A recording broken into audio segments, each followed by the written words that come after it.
Hey y'all, welcome back to the channel. Today we're going to be doing a wash, wax, and clay on this Lexus behind me. We're also going to be doing some interior detailing as well on it. It won't need much since I did a wash, wax, and clay plus interior detail probably about 4 months ago. But the owner of the vehicle wants me to get it cleaned back up again because it is wintertime here in Indiana, so there's a lot of salt in the car and on the exterior of the car. So I just want to get all that off and get a nice new coat of wax on there. So we're going to go ahead and get started.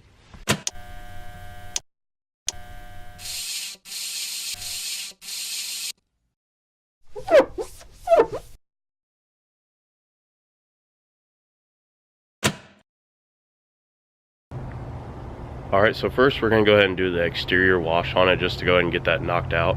I'll go ahead and run you guys through all my products just real quick on what I'm going to use in general. What I have here is my Sunjoe pressure washer, which I have filled with distilled water here. And then simple, just turn on. I'll be doing a full review on this soon, so more in depth coming soon. Have all my exterior stuff here. Bucket of O&R with my wash rag in there. Have my wheel bucket with all my wheel cleaning tools like tire brush for the face of them, fender wells. Here I have a super clean just for the tires and wheel wells. And here I have some Meguiar's wheel brightener. I'm going to use that as my wheel cleaner of choice to clean up these wheels. So let's go ahead and get a quick walk around of the before on this car.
Alright, so what you guys just saw there was me trying to clean up the wheels. Unfortunately, my pressure washer, apparently something is cracked or broken. So it's not wanting to work right now.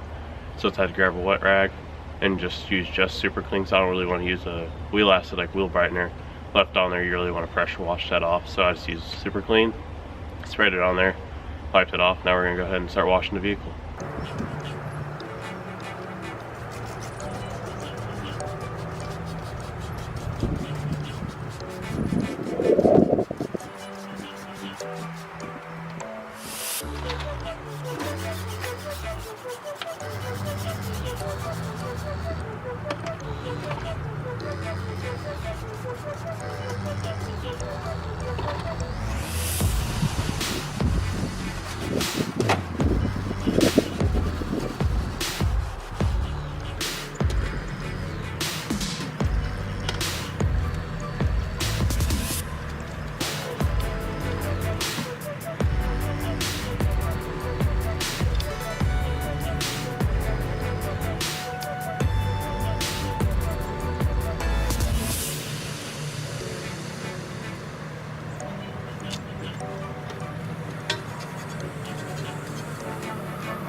Alright, so now we're moving on to the wash, wax, and clay process. All I'm going to do is I have a Chanel wash mitt in my wash bucket, or in my bucket of O&R there.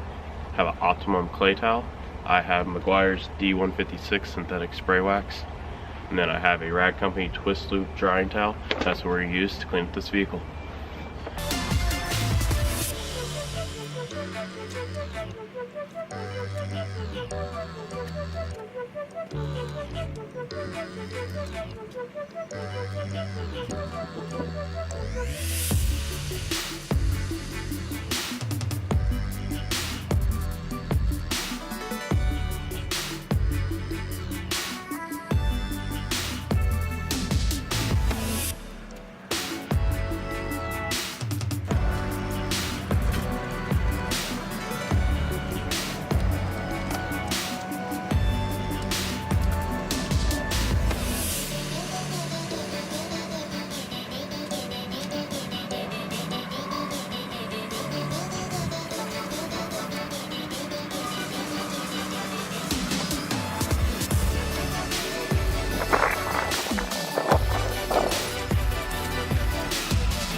Alright, due to the cold weather, the car keeps freezing up with this O&R mixture, so I went ahead, moved the car inside. We're going to go ahead and finish up this wash, wax, and clay procedure.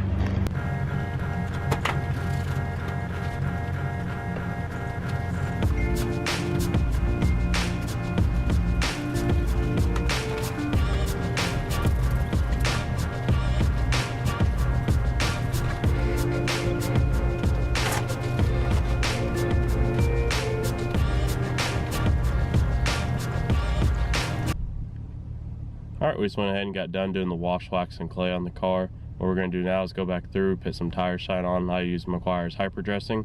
And we're also going to go through with detail spray and touch up the wheels, all the little areas that I could have possibly missed, especially since I didn't have my pressure washer today.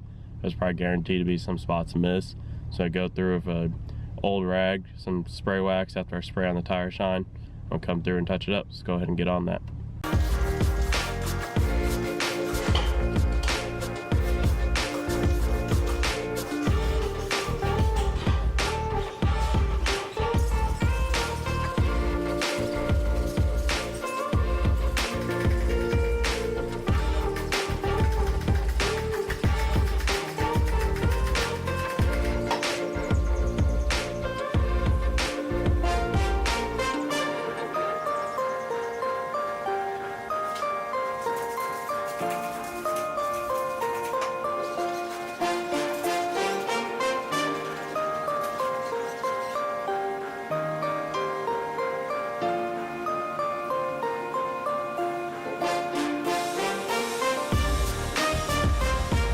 Alright, one good tip for staying productive if you are doing an exterior and interior detail, what I always do is, if I can, I'll go and put everything in my truck, or I'll at least gather up all the stuff I'm not using anymore and put it somewhere else so it's not out of the way. So I have only my interior stuff in there so it's not getting in my way and all that. And then I'll probably go ahead and put this, throw it in the truck so it's already loaded up. So at the end of the detail, when you're even more tired, you don't have to deal with trying to lug a pressure washer back into the truck or any of all this other stuff. So I'm gonna go ahead and load this all back into the truck and then get started on the interior. Alright, so now we just go ahead and blew everything out. For this interior, it's gonna be a little bit different than the last one you guys saw with the Chevy Cruze, because that one I would say was a little bit bad but more typical, this is very clean. Even though she is a smoker, it is very, very clean. She barely drives it. It's an older woman. And so I'm not going to do an initial vacuum. There's no reason to. There's hardly any debris in there. And same with the steamer. I'm not pulling the steamer out. If you don't have to pull out tools, don't. There's no reason to pull out a steamer, get it all heated up and warmed up, and then just for me to not have to use it. It's a dark brown carpet. There's no stains. She has rubber floor mats. And there's not a lot of like dust and crumbs and stuff like in a whole bunch of cracks and crevices. So no reason to bring the steamer out. So I'm just going to go ahead and use some basic hand tools, get it all cleaned up. And like I said, it may seem a little bit more primitive than what the last video seemed with all the cool tools and stuff, but like I said, if there's no reason to pull it out, I'm not going to. Alright, as you can see behind me, this car here, it has leather seats. So the cleaning process is going to be different than what you saw previously with cloth seat detailing videos. So just a rough idea so you understand what's going on when it happens. I'll be spraying my all-purpose cleaner, and then I'll be agitating with this leather brush I got from the rag company. Then I'll be wiping up the residue with a damp O&R towel. And then I'll spray a little bit of Optimum leather protectant onto the seat. And then I'll dry it off with a rag company. I believe it's not a Pluffle, I believe it's an Eagle, I believe. And we'll go ahead and do that process now and clean up and clean and condition all these seats.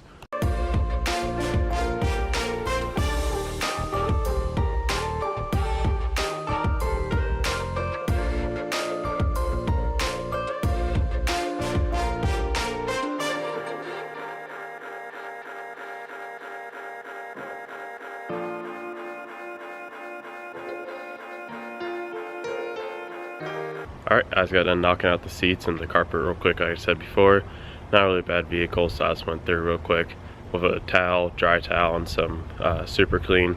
Went through there, cleaned it all up. So now what we're going to do is move on to door panels. This I'm going to take a little bit more time just because it is a smoker's car, so you want to make sure you pull out all like the different dust and ash and all that comes with smoking inside a vehicle. So for this, I'm going to be a little bit more meticulous, but I'm still not going to pull out the steamer because like I said before, it's not that bad. But I'm just going to spend just a little bit extra time getting in those cracks and crevices. Let's go ahead and jump on these door panels and trim.